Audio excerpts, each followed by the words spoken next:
Marcos tenía 32 años cuando comenzó a construir el imperio que siempre había soñado. Después de trabajar durante una década en empleos que apenas cubrían sus necesidades, finalmente había ahorrado lo suficiente para abrir su propia ferretería en el centro de la ciudad. El local era perfecto, ubicado en una esquina transitada donde convergían 3 barrios populares. Los primeros meses fueron prometedores. Las ventas crecían semana tras semana, los clientes llegaban regularmente, y Marcos se sentía orgulloso cada vez que abría las puertas de su negocio y veía su nombre pintado en el letrero exterior. Durante el primer año, todo parecía ir sobre ruedas. Marcos reinvertía las ganancias en más inventario, ampliaba su catálogo de productos y comenzaba a soñar con abrir una segunda sucursal. Sin embargo, había algo que empezó a suceder y que él consideraba insignificante. Cada viernes, cuando revisaba las cuentas de la semana, notaba pequeñas discrepancias en los números.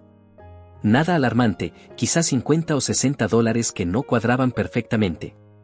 La primera vez que lo notó, pensó que simplemente había olvidado registrar alguna compra menor.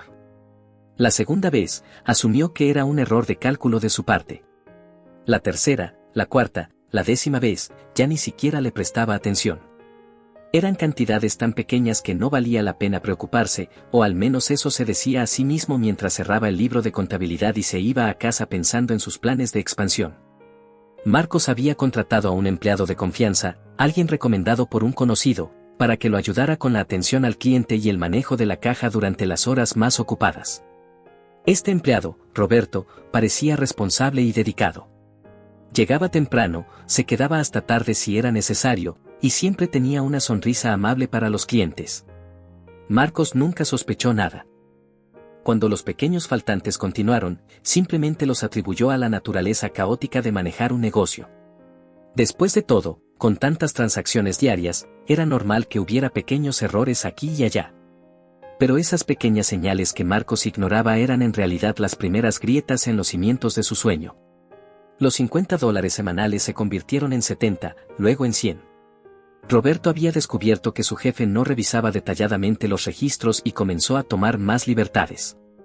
No solo sacaba dinero de la caja, sino que también empezó a llevarse mercancía, registrándola como productos dañados o extraviados.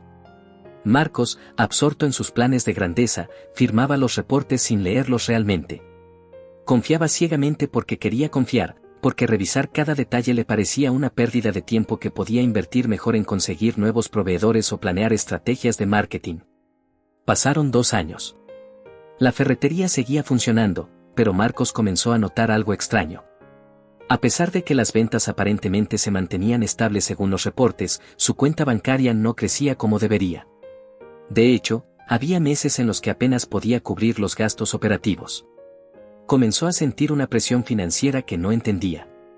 Tomó un préstamo del banco para mantener el flujo de efectivo, convenciéndose de que era solo una racha temporal de mala suerte. Ignoró la pequeña voz interior que le decía que algo no estaba bien, la misma voz que había intentado advertirle desde el principio sobre esas discrepancias menores en los números. Una tarde de martes, mientras Marcos estaba en una reunión con un proveedor, recibió una llamada urgente de su contador. Había irregularidades graves en los libros. Cuando Marcos regresó a la ferretería esa noche, se encerró en su pequeña oficina con cajas de recibos, estados de cuenta y registros de inventario. Lo que descubrió lo dejó paralizado. Durante casi 2 años, Roberto había estado robándole sistemáticamente. No eran 50 dólares por semana, sino que con el tiempo había escalado a varios cientos, a veces más de 1,000 dólares semanales. La mercancía faltante sumaba decenas de miles de dólares. El empleado había creado un sistema sofisticado de robo que se había vuelto cada vez más audaz conforme se daba cuenta de que Marcos nunca verificaba nada a fondo. Marcos confrontó a Roberto al día siguiente. El empleado ni siquiera lo negó. Con una tranquilidad que lo enfureció, Roberto admitió todo. Le dijo que al principio solo había tomado un poco de dinero porque tenía una emergencia familiar, pero cuando vio que Marcos no se daba cuenta, continuó haciéndolo. La confianza ciega de Marcos se había convertido en la herramienta perfecta para su traición. Roberto renunció y se fue, dejando a Marcos con un negocio al borde de la quiebra. Los números eran devastadores. Las pérdidas acumuladas superaban los 120,000 dólares. El préstamo que había tomado ahora pesaba como una losa sobre sus hombros, y no tenía cómo pagarlo.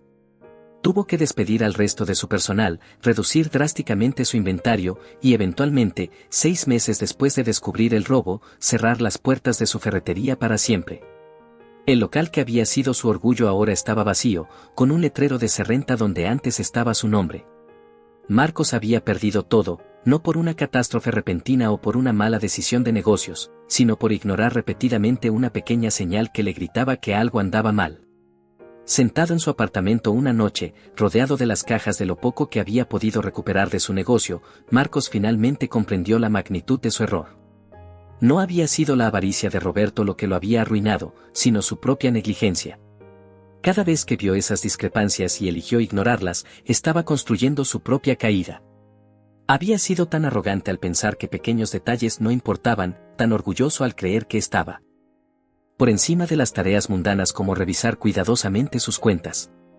Recordó un versículo que su abuela solía repetirle cuando era niño, de Lucas 12:26, pues si no podéis hacer ni aun lo que es menos, ¿por qué os afanáis por lo demás?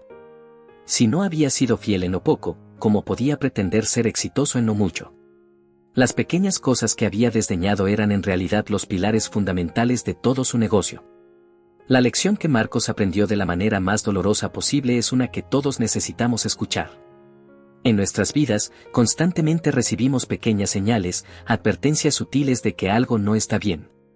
Puede ser una pequeña mentira en una relación que decidimos pasar por alto, un hábito dañino que pensamos que controlamos pero que poco a poco nos controla, un problema de salud menor que posponemos atender, o un detalle en nuestro trabajo que nos parece insignificante. Ignoramos estas señales porque confrontarlas requiere esfuerzo, porque nos obliga a detenernos en medio de nuestros grandes planes y ocuparnos de lo que parece trivial. Pero la verdad es que no existen las cosas pequeñas cuando se trata de nuestra vida.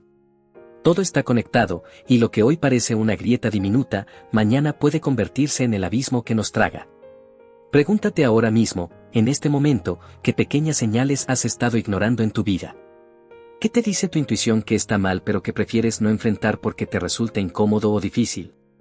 Esa relación que sabes que no es sana pero te aferras a ella por miedo a la soledad. Ese trabajo que poco a poco está consumiendo tu salud mental pero no renuncias porque el salario es bueno. Esos hábitos financieros que sabes que te llevarán a problemas pero los justificas diciendo que ya los controlarás después. Esa conversación difícil que necesitas tener pero sigues posponiendo. No cometas el error de Marcos. No esperes a perderlo todo para finalmente prestar atención a lo que las pequeñas señales te están diciendo hoy. La sabiduría no está en tener grandes visiones para el futuro ignorando el presente, sino en ser fiel y diligente en lo pequeño, porque es precisamente en esos detalles donde se construye o se destruye todo lo demás. Si esta historia te ha movido algo por dentro, si has reconocido aunque sea un poco de ti mismo en Marcos, te invito a que tomes acción ahora mismo. Escribe en los comentarios cuál es esa pequeña señal que has estado ignorando y qué vas a hacer al respecto. No tienes que dar detalles si no quieres, pero el simple hecho de reconocerlo y escribirlo es el primer paso para cambiarlo. Dale like a este video si crees que alguien más necesita escuchar este mensaje, suscríbete al canal para recibir más historias que te ayuden a reflexionar sobre tu vida, y compártelo con esa persona que sabes que está ignorando las advertencias que la vida le está dando. Recuerda, no existen los problemas pequeños que podemos ignorar, solo problemas que elegimos atender a tiempo o que pagamos muy caro después.